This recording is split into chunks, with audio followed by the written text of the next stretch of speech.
Greetings friends, welcome to my premiere action figure sculpt.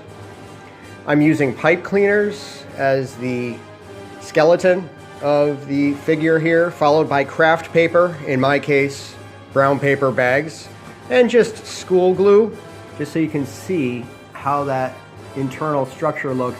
The head is the same way, and you can see how great that looks right now.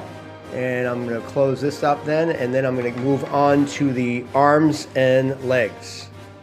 And what I'm doing right now is I'm holding that dry while it glues and proceeding there. So you see you're basically making a lot of conical shapes.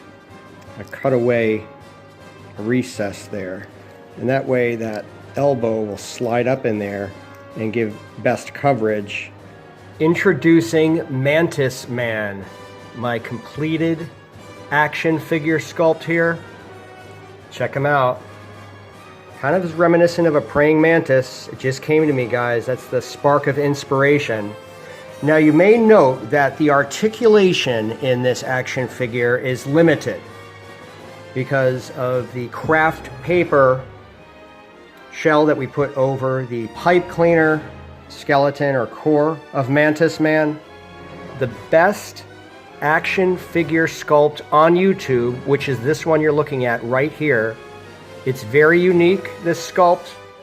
Sure, others may have better articulation and more detail, but really Mantis Man is very, very unique, and really there's nothing like this action figure sculpt on YouTube. Don't get frustrated if your first couple efforts don't yield the results that you're looking for, guys. It takes practice. Post your comments below. I'll try to answer as many questions as I can as you're working through the process of your own action figure sculpting. Again, I have a lot of experience doing this, so don't be frustrated if yours doesn't come out looking as good as Mantis Man. That's it for me and Mantis Man. Thanks so much for watching.